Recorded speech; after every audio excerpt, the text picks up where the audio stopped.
Welcome students. अब हम पढ़ते हैं एम फेस के बारे में। पिछली क्लास में हमने पढ़ा था इंटरफेस के बारे में। अब हम पढ़ते हैं एम फेस, जो कि जहां पर असली में सेल डिवीजन होता है उसको पढ़ते हैं माइटोसिस के बारे में। पहले हमने पढ़ा था इंटरफेस के बारे में, जो कि रेस्टिंग फेस था, जिसमें सेल प्रिपेयर कर रही थी अपने आप को डिवाइड करने के लिए। तो अब बात करते हैं माइटोसिस की। माइटोसिस मतलब एम फेस। एक होता है इंटरफेस, जो कि हमारा रेस्टिंग फेस था, जिसमें सेल अपने आप को प्रिपेयर कर रही थी एम फेस में जाने के लिए। और असली में जो सेल डिवीजन होगा वो माइटोसिस में होगा। दो तरह का सेल डिवीजन हो सकता है, या तो माइटोसिस या फिर मियोसिस। पहले हम माइटोसिस को पढ़ते हैं, माइटोसिस में कैसे होता है। माइटोसिस में सेल डिवीजन होता है हमारी सोमैटिक सेल्स के अंदर। जो सोमैटिक सेल्स हैं वो माइटोसिस वाला सेल डिवीजन हमारा शो करती हैं। सोमैटिक सेल्स क्या होती हैं? दो तरह की सेल्स होती हैं हमारी बॉडी के अंदर। एक तो हमारी जर्म सेल है और दूसरी सोमैटिक सेल्स। सोमैटिक सेल्स जो कि नॉर्मल सेल्स हैं हमारी बॉडी की, जो स्किन की सेल्स हैं, जो हमारी हेयर वाली सेल्स हैं, स्टोमक की जो सेल्स हैं, ये सब सेल्स हमारी सोमैटिक सेल्स हैं। दूसरी होती है जर्म सेल।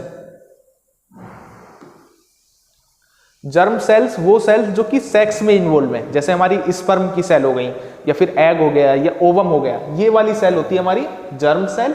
और सोमैटिक सेल्स हमारी जो कि नॉर्मल बॉडी की हमारी सेल्स हैं वो सोमैटिक सेल्स हैं। अब माइटोसिस को हम बोलते हैं इक्वेशनल डिवीजन। माइटोसिस का दूसरा नाम इक्वेशनल डिवीजन। और दूसरा वाला जो सेल डिवीजन है जिसको मियोसिस बोलते हैं, जो कि हम आगे जाकर पढ़ेंगे, उसको बोलते हैं हम रिडक्शनल डिवीजन।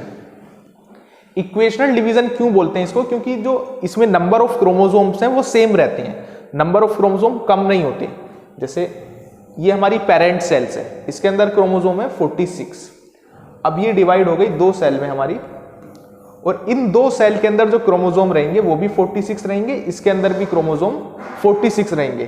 तो इसके अंदर नंबर ऑफ क्रोमोसोम सेम है हमारे, तो इसलिए इसको बोलते हैं हम इक्वेशनल डिवीजन। ओके। अच्छा, जो माइटोसिस है वो ज्यादातर जो हमारा जनरली सीन होता है वो डिप्लॉइड सेल के अंदर देखा जाता है। अब डिप्लॉइड सेल क्या होती हैं? बॉडी के अंदर दो तरह की सेल हो सकती हैं, एक तो हैप्लॉइड या फिर डिप्लॉइड। हैप्लॉइड और डिप्लॉइड। जो हमारी बॉडी के अंदर अब मैं बात करूं तो नॉर्मल जो सेल्स हैं, जो कि हमारी सोमैटिक सेल्स हैं, वो वाली सेल्स हमारी डिप्लॉइड सेल होती हैं।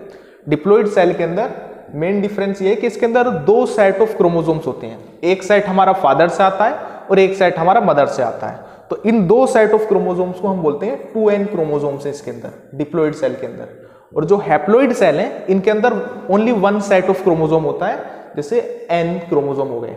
जो हैप्लॉइड सेल है, जैसे हमारी जो जर्म सेल होती हैं, जो कि स्पर्म वाली सेल है, या फिर जो एग वाली सेल है, या ओवम वाली सेल है, वो सेल हमारी हैप्लॉइड सेल है। और हैप्लॉइड सेल बनती है मियोसिस से, और मियोसिस हम आगे पढ़ेंगे। माइटोसिस से जो सेल बनती है वो डिप्लॉइड सेल बनती है। माइटोसिस से नंबर ऑफ क्रोमोसोम सेम रहते हैं। अगर हैप्लॉइड सेल स्टार्टिंग में है तो उससे हैप्लॉइड सेल बनेगी, और अगर स्टार्टिंग में डिप्लॉइड सेल है तो डिप्लॉइड सेल बनेगी।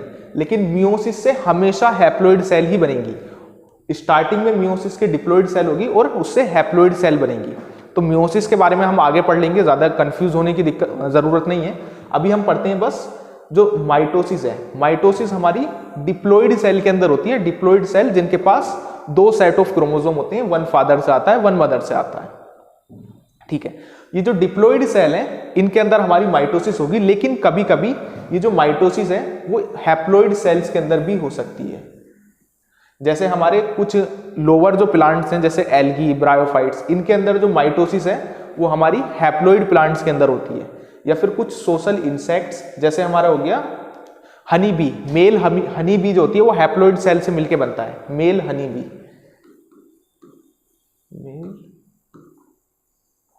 हनी बी जिसको बोलते हैं हम ड्रोन। जो मेल हनी बी है, जो कुछ इंसेक्ट्स हैं, उन इंसेक्ट्स के अंदर हैप्लॉइड सेल के अंदर भी माइटोसिस हो सकती है।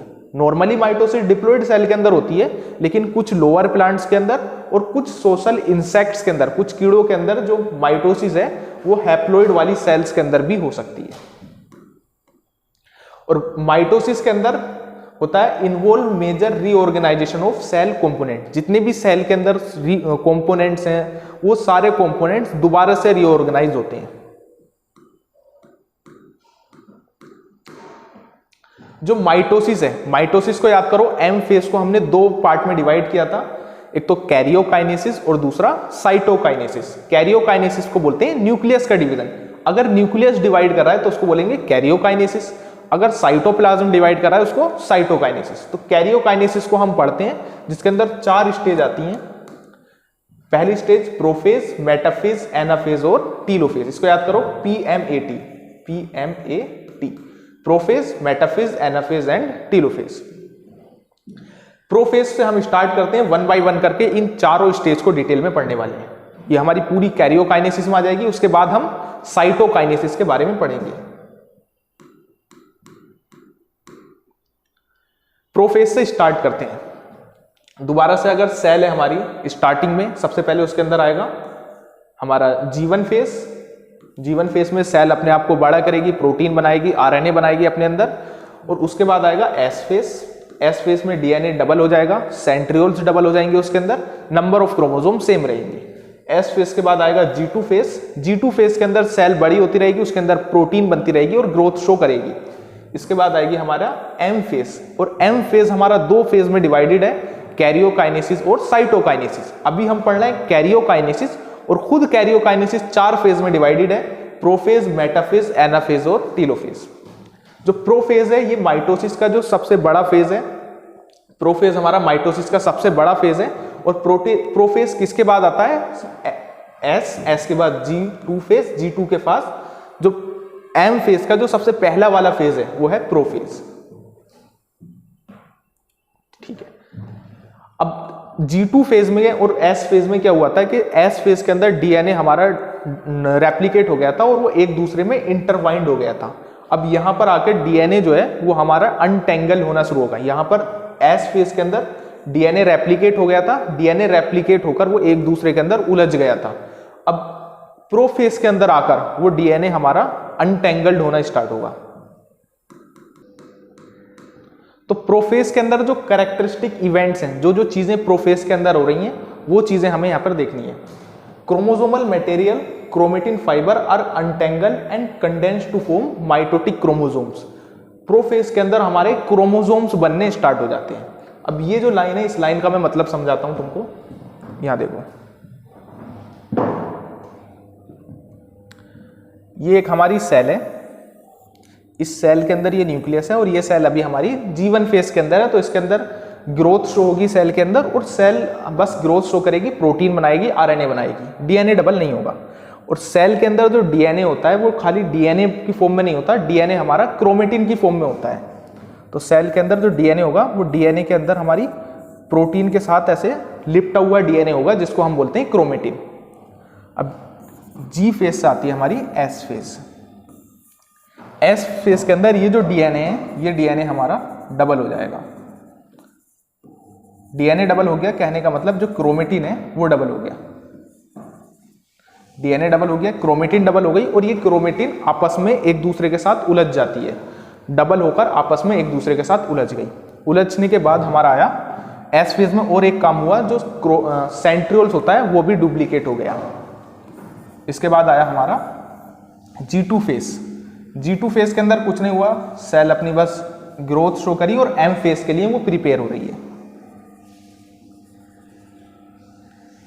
ठीक है, ये वही हमारा जो क्रोमेटिन, सेम क्रोमेटिन, ये हमारा 2C था, यहां पर आकर DNA का कंटेंट 4C हो गया, और यहां पर आकर भी DNA का कंटेंट 4C हो गया। G1 फेज, S फेज और G2 फेज।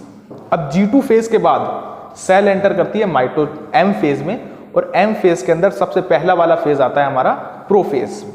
अब प्रोफेज के अंदर क्या होगा, ये जो क्रोमेटिन है, जो कि एक दूसरे के अंदर उलझा हुआ DNA है, क्रोमेटिन बोलते हैं कि DNA जब प्रोटीन के चारों तरफ लिपटा हुआ है, वो DNA को हम बोलते हैं क्रोमेटिन। DNA होता है नॉर्मल, DNA का कंडेंस होकर प्रोटीन के चारों तरफ लिपट कर उसका बन जाता है क्रोमेटिन,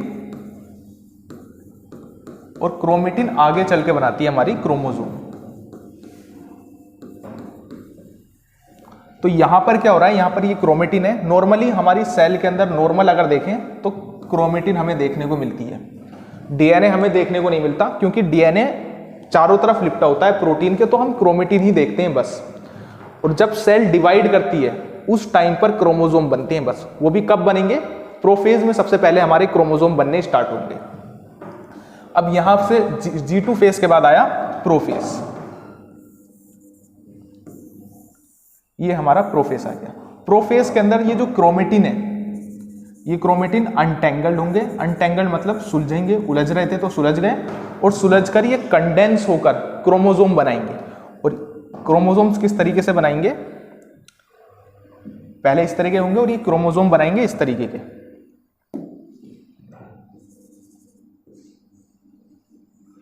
ये एक हमारा क्रोमोसोम में कन्वर्ट हो गए। तो क्रोमोसोम जो सबसे पहले हमारा बनेगा वो प्रोफेज के अंदर बनना स्टार्ट होगा और प्रोफेज के अंदर बन जाएगा। तो ये वाला जो क्रोमोसोम है ये 2 सिस्टर क्रोमेटिड वाला क्रोमोसोम है। अगर मैं क्रोमोसोम्स के बारे में तुमको बताऊं तो ये क्रोमोसोम्स कैसा है, 2 सिस्टर क्रोमेटिड वाला। एक सिस्टर क्रोमेटिड ये एक सिस्टर क्रोमेटिड है, और इस एक सिस्टर क्रोमेटिड की 2 आर्म है। ये हमारे दूसरी सिस्टर क्रोमेटिड है। 2 सिस्टर क्रोमेटिड के मिलने से एक क्रोमोसोम बना ये वाला। एक सिस्टर वाला भी हमारा क्रोमोसोम होता है, एक सिस्टर क्रोमेटिड वाला क्रोमोसोम ये है। ये वाला क्रोमोसोम नहीं बनता है, ये वाला क्रोमोसोम बनता है 2 सिस्टर क्रोमेटिड वाला क्रोमोसोम। इसको बोलते हैं, इसके अंदर 2 सिस्टर क्रोमेटिड है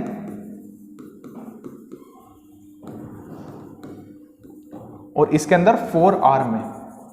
ये 4 इसकी आर्म है, 1 2 3 4। इसके अंदर एक सिस्टर क्रोमेटिड वाला क्रोमोसोम है, 1 सिस्टर क्रोमेटिड। सिस्टर क्रोमेटिड नहीं बोलेंगे, अब इसको 1 क्रोमेटिड वाला क्रोमोसोम बोलेंगे, ठीक। और इसकी हमारी 2 आर्म है। तो एक सिस्टर क्रोमेटिड, प्रोफेज के अंदर जो क्रोमोसोम बनता है वो हमारा ये वाला क्रोमोसोम बनता है, जिसको बोलते हैं हम 2 सिस्टर क्रोमोसोम वाला 2 सिस्टर क्रोमेटिड वाला क्रोमोसोम्स। यही बात इन्होंने यहां पे दे रखी है। क्या दे रखा है कि जो क्रोमोसोमल मटेरियल है, क्रोमोसोमल मटेरियल मतलब क्रोमेटिन फाइबर। नॉर्मली जो डीएनए होता है वो क्रोमेटिन फाइबर्स ही होते हैं। हम सेल के अंदर अगर न्यूक्लियस देखेंगे तो न्यूक्लियस के अंदर हमें क्रोमेटिन फाइबर्स ही दिखाई देंगे। वो क्रोमेटिन फाइबर जो कि डबल हो गए थे एस फेज के अंदर, वो अब यहां पर आकर अनटेंगल होंगे, अनटेंगल होकर कंडेंस होंगे और कंडेंस होकर वो क्रोमोसोम बना लेंगे। और ये वाले जो क्रोमोसोम्स होंगे ये कौन से वाले क्रोमोसोम है, जिनके पास 2 सिस्टर क्रोमेटिड है। They are seen to be composed of 2 chromatid, 2 chromatid. एक क्रोमेटिड हमारी ये और दूसरी क्रोमेटिड ये। तो ऐसा हमें ऐसे 4 आर्म वाला हमें क्रोमोसोम दिखाई देगा।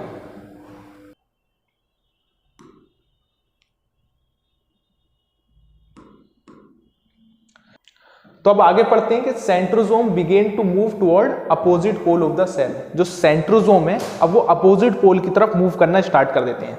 अब यहां पर सेंट्रोसोम्स क्या है, इस चीज को मैं एक्सप्लेन करता हूं। देखो प्रोफेज के अंदर क्या हो रहा है, पहला काम जो प्रोफेज के अंदर हो रहा है वो तो ये हो रहा है कि क्रोमेटिन से क्रोमोसोम बन रहे हैं। और क्रोमेटिन से क्रोमोसोम्स कैसे बन रहे हैं, इस ऐसे।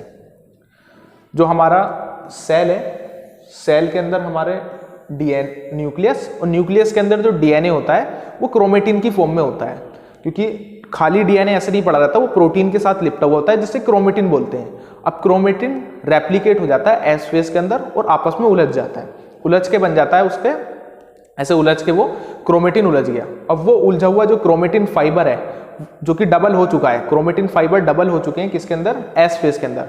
अब उन क्रोमेटिन फाइबर से प्रोफेज के अंदर आकर हमारे क्रोमोसोम बन जाते हैं, जो कि ये बन गए। तो एस फेज के लास्ट में हमारे पास 2 सेंट्रोसोम है। अब ये जो 2 सेंट्रोसोम थे, एक सेंट्रोसोम से ये रेप्लिकेट होकर 2 सेंट्रोसोम बने हैं। एस फेज में लिखा हुआ है कि सेंट्रियोल्स रेप्लिकेट होते हैं। तो सेंट्रियोल्स जो हैं, एक सेंट्रियोल्स ये वाले सेंट्रियोल्स रेप्लिकेट होते हैं। ये दोनों जो सेंट्रियोल्स हैं, यानी जो सेंट्रोसोम है वो रेप्लिकेट होकर एक और सेंट्रोसोम बना लेता है एस फेज के अंदर। तो एस फेज की लास्ट में हमारे पास 2 सेंट्रोसोम, एक ये वाला और एक नया बना हुआ वाला। अब ये जो दोनों सेंट्रोसोम है, ये दोनों सेंट्रोसोम अपोजिट पोल की तरफ मूव करना स्टार्ट कर देंगे। ये इस पोल की तरफ मूव कर गया, दूसरा वाला जो सेंट्रोसोम था वो इस पोल की तरफ मूव कर गया। अब क्या होगा, अब इन सेंट्रोसोम के अंदर से, ये क्या है, सेंट्रोसोम्स, ये भी सेंट्रोसोम्स। और सेंट्रोसोम किससे मिलके बनते हैं, 2 सेंट्रियोल से।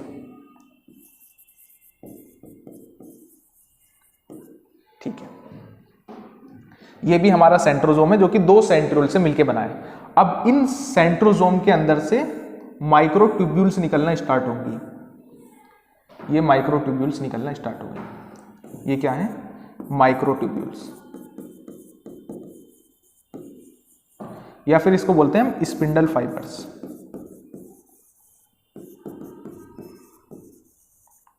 माइक्रोट्यूब्यूल्स निकलना स्टार्ट हो गई। और अगर इस पूरे स्ट्रक्चर को बोले हम, इस पूरे स्ट्रक्चर को, माइक्रोट्यूब्यूल्स को यानी स्पिंडल फाइबर को और सेंट्रियोजोम को, इन दोनों को मिलाकर बोलते हैं हम एस्टर। एक एस्टर ये बन गया और एक एस्टर ये बन गया, और इन दोनों एस्टर को मिलाकर हम बोलते हैं माइटोटिक apparatus। Mitotic apparatus। तो बात क्लियर हो यहां तक। प्रोफेज के अंदर क्या हो रहा है कि क्रोमोसोम्स थे, वो हमारे क्रोमोसोम्स यहां पर बन गए, और जो सेंट्रोजोम है, सेंट्रोजोम के अंदर से माइक्रोट्यूब्यूल्स निकले जिनको स्पिंडल फाइबर बोला। अब ये स्पिंडल फाइबर और सेंट्रोजोम दोनों को मिलाकर बन गया हमारा एस्टर, और दोनों एस्टर को मिलाकर बन गया माइटोटिक apparatus। क्लियर? यही बात यहां पे दे रखी है। एनसीईआरटी में ये बात समझ में नहीं आती है, अभी डायग्राम से मैंने समझा दिया है, सबको समझ में आ गई होगी। जो सेंट्रोजोम है वो दोनों अपोजिट पोल की तरफ चले गए, अपोजिट पोल पे जाकर सेंट्रोजोम के अंदर से रेडिएट हुई माइक्रोट्यूब्यूल्स, माइक्रोट्यूब्यूल्स बाहर निकली। अब माइक्रोट्यूब्यूल्स को और सेंट्रोजोम्स को मिलाकर हमारा बन गया एस्टर। ठीक है? अब ये जो 2 एस्टर हैं, एक ऊपर वाला एस्टर और एक नीचे वाला एस्टर, इन दोनों को अगर स्पिंडल फाइबर के साथ मिलाकर हम बोलते हैं माइटोटिक apparatus। यहां तक बात क्लियर है? ये सब इवेंट होते हैं अर्ली प्रोफेज में। अब बात करते हैं लेट प्रोफेज की। जब लेट प्रोफेज होता है तो लेट प्रोफेज में at the end of prophase cell के अंदर जो गोल्गी कॉम्प्लेक्स होता है, एंडोप्लाज्मिक रेटिकुलम होता है, न्यूक्लियोलस होता है और न्यूक्लियर एनवलप, ये चीजें डिसअपीयर हो जाती हैं। अर्ली प्रोफेज में वो सारी चीजें जो अभी हमने पढ़ी हैं, और लेट प्रोफेज में सेल के अंदर से Golgi complex, endoplasmic reticulum, nucleolus और न्यूक्लियर एनवलप डिसअपीयर हो जाते हैं। तो यहां पर हमारा प्रोफेज कंप्लीट हो जाता है। अब करते हैं मेटाफेज के बारे में। तो मेटाफेज में जो न्यूक्लियर एनवलप है वो पूरी तरीके से डिसइंटीग्रेट हो जाएगी, और उसके साथ साथ हमारी गोल्गी बॉडीज और एंडोप्लाज्मिक रेटिकुलम तो डिसअपीयर हो ही चुका है, और जो क्रोमोसोम्स हैं वो पूरे साइटोप्लाज्म में ऐसे फैले पड़े हैं। पूरे साइटोप्लाज्म के अंदर क्रोमोसोम फैले पड़े हैं। अगर क्रोमोसोम्स को देखना है तो मेटाफेज सबसे अच्छी स्टेज है क्रोमोसोम्स को देखने के लिए। यहां पर हम क्रोमोसोम्स को एक लाइट माइक्रोस्कोप से भी हम क्रोमोसोम्स को सेल के अंदर देख सकते हैं, और हमें किस तरीके के क्रोमोसोम्स दिखाई देंगे? 2 सिस्टर क्रोमेटिड्स के साथ जुड़े हुए क्रोमोसोम्स हमको यहां पर दिखाई देंगे। जो क्रोमोसोम्स हैं वो बनाते हैं फिर मेटाफेज प्लेट। मेटाफेज प्लेट क्या होती है कि जो क्रोमोसोम है, ये जो पूरे साइटोप्लाज्म में फैले पड़े हैं, ये इक्वेटर पर आकर अलाइन हो जाते हैं। जैसे यहां पर ये बन चुके सारे क्रोमोसोम्स ऐसे लाइन तारी से लग गए इक्वेटर पर आकर, उसे बोलते हैं मेटाफेज प्लेट। मेटाफेज प्लेट के साथ साथ जो स्पिंडल फाइबर्स हैं, स्पिंडल फाइबर्स हमारे क्रोमोसोम्स में जो सेंट्रोमियर होता है, ये क्रोमोसोम, तो जैसे यहां पर देखो ये एक सेल है हमारी, और इस सेल के अंदर यहां पर हमारे क्रोमोसोम्स हैं, और ये क्रोमोसोम 2 सिस्टर क्रोमेटिड वाले क्रोमोसोम है जो कि ऐसे बीच में आकर ये अलाइन हो चुके हैं।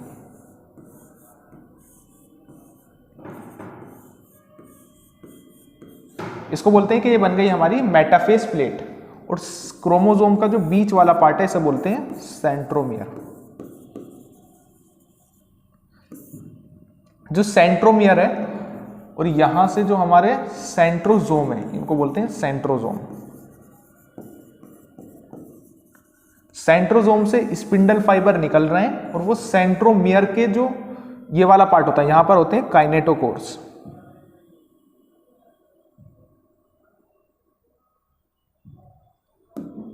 यहां पर सेंट्रोमियर के साइड में यहां पर काइनेटोकोर रहता है, और इस काइनेटोकोर से जाकर ये स्पिंडल फाइबर अटैच हो जाते हैं।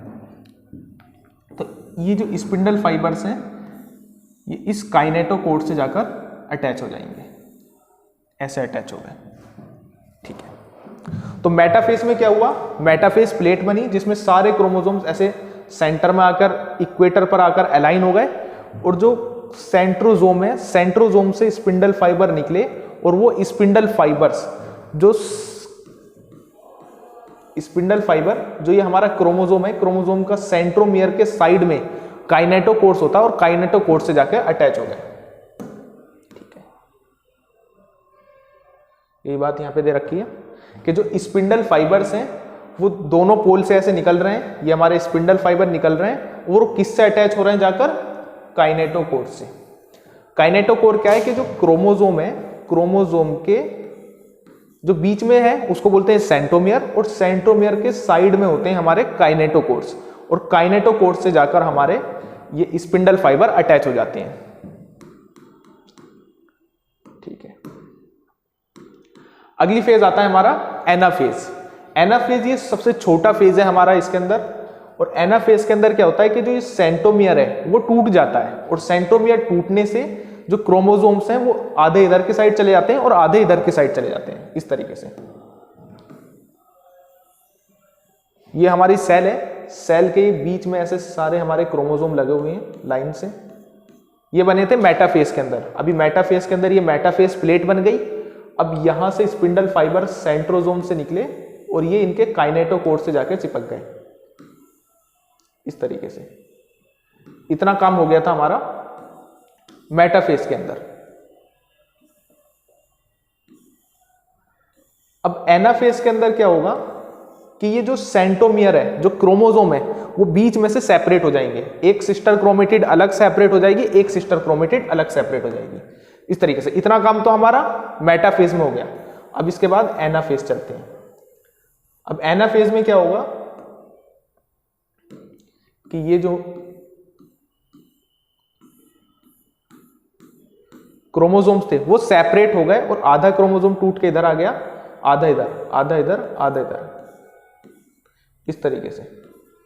जो दो सिस्टर क्रोमेटिड से मिलकर क्रोमोसोम बना था, एक सिस्टर क्रोमेटिड ये थी और एक सिस्टर क्रोमेटिड इसमें ये थी। दो सिस्टर क्रोमेटिड से मिलकर जो क्रोमोसोम बना था, अब वो बीच में से सेपरेट हो गया, बीच में से ऐसे टूट गया। आधा क्रोमोसोम ऊपर की तरफ चला गया, आधा नीचे की तरफ चला गया। ये काम होता है हमारा एनाफेज के अंदर। एनाफेज के अंदर क्या हो रहा है कि जो स्पिंडल फाइबर्स हैं वो ऐसे अंदर की तरफ खींच रहे हैं, ये इधर की तरफ खींच रहे हैं, और ये स्पिंडल फाइबर्स छोटे होते जा रहे हैं, जिससे कि जो क्रोमोसोम्स हैं वो बीच में से टूट जा रहे हैं। क्रोमोसोम्स में जो सेंट्रोमियर है, सेंट्रोमियर बीच में से स्प्लिट हो गया। जैसे अगर ये क्रोमोसोम है हमारा, क्रोमोसोम का बीच वाला पार्ट इसको बोलते हैं सेंट्रोमियर, और सेंट्रोमियर के साइड में हमारे होते हैं काइनेटोकोर्स। काइनेटोकोर्स से, दोनों काइनेटोकोर्स से हमारा स्पिंडल फाइबर जुड़ा हुआ है, इधर से भी इधर से भी।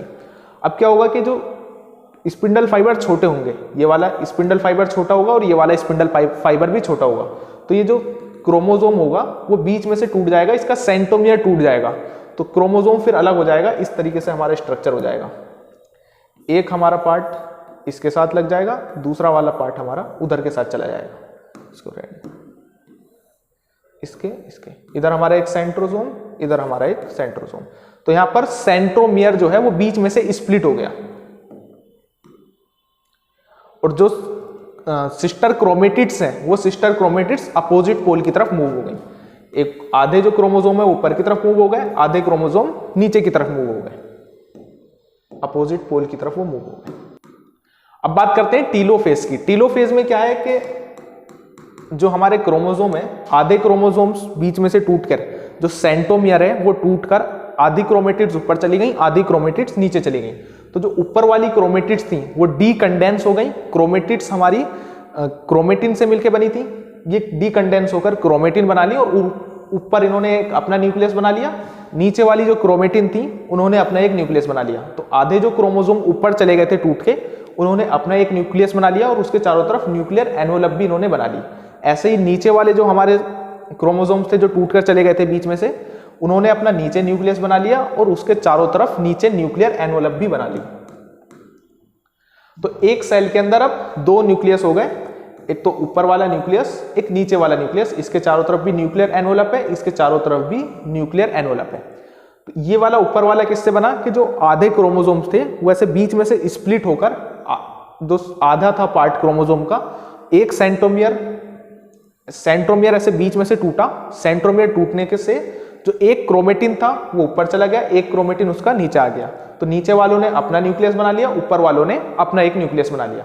इसके साथ साथ न्यूक्लियोलस, जो न्यूक्लियस के अंदर एक डेंस कलर का पार्ट होता है वो, और गोल्गी कॉम्प्लेक्स और एंडोप्लाज्मिक रेटिकुलम, ये सारी चीजें भी इन्होंने बना ली। ऊपर वालों ने अपना न्यूक्लियोलस बनाया, अपनी गोल्गी बॉडीज बना ली, अपना एंडोप्लाज्मिक रेटिकुलम बनाया। नीचे वालों ने अपना न्यूक्लियोलस, गोल्गी कॉम्प्लेक्स और एंडोप्लाज्मिक रेटिकुलम बना लिया।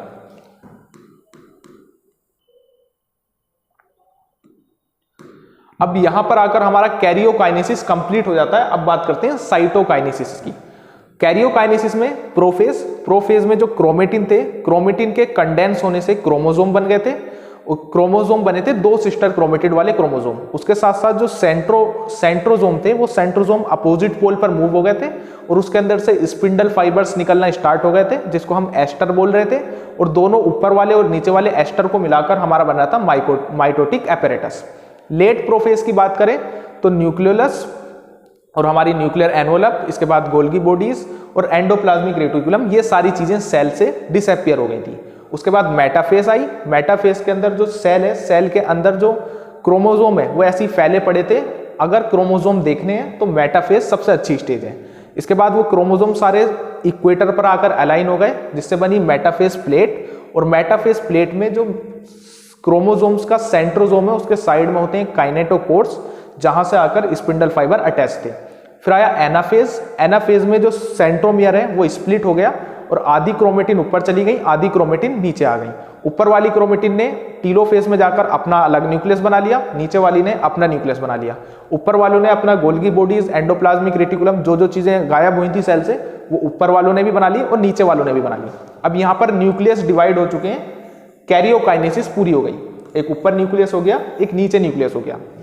अब बचा है बस साइटोकाइनेसिस। अगर साइटोप्लाज्म को भी हम डिवाइड कर दें इस सेल का तो ये 2 सेल बन जाएंगी। साइटोकाइनेसिस मतलब division of cytoplasm. Division of cytoplasm result in the formation of 2 daughter cell. यहां पर 2 डॉटर सेल बन जाएंगी। टीलोफेज जब हमारा खत्म हो जाता है उसके बाद साइटोकाइनेसिस हमारी स्टार्ट होती है। साइटोकाइनेसिस जो है वो एनिमल्स में अलग टाइप से होती है और प्लांट्स में अलग टाइप से होती है।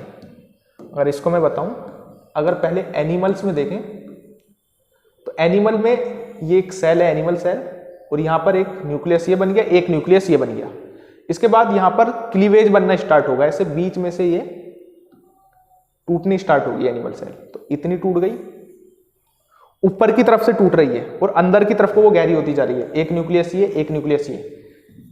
इसके बाद ये वाली सेल पूरी अलग टूट गई और ये वाली सेल हमारी अलग टूट गई, इस जगह से बीच में से टूट गई। तो ये हुआ एनिमल्स के अंदर। एनिमल्स के अंदर क्लीवेज फ्लो बनती है। यहां पर देखो कि क्लीवेज यानी जो ऐसे सेल है ये इस तरीके से टूटी, यहां पर इस तरीके से हुआ और ये ऐसे गहरी होती चली गई, गहरी होती चली गई, जिससे लास्ट में आकर ये पूरी 2 सेल अलग हो गई। ये वाली सेल अलग हो गई और ये वाली सेल अलग हो गई।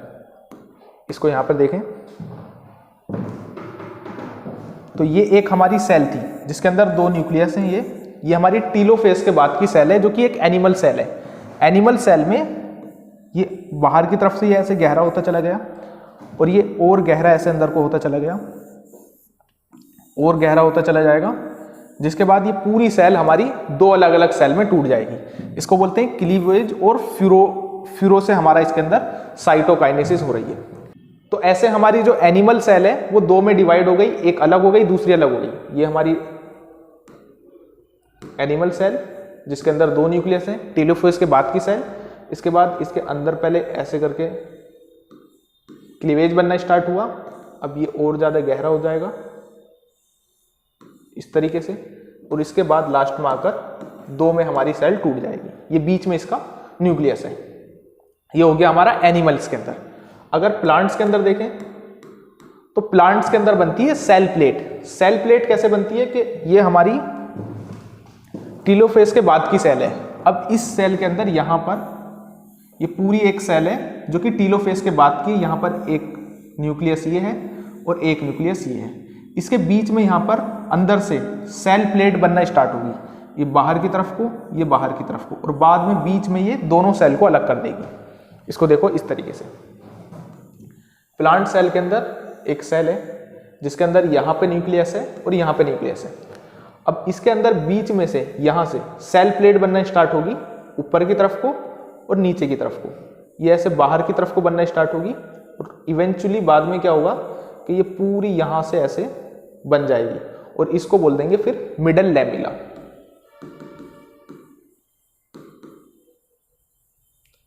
ठीक है, मिडल लैमेला क्या है कि ये दो सेल के बीच की जो दीवार है वो हो गई। अब ये एक अलग सेल हो गई, ये एक अलग सेल हो गई।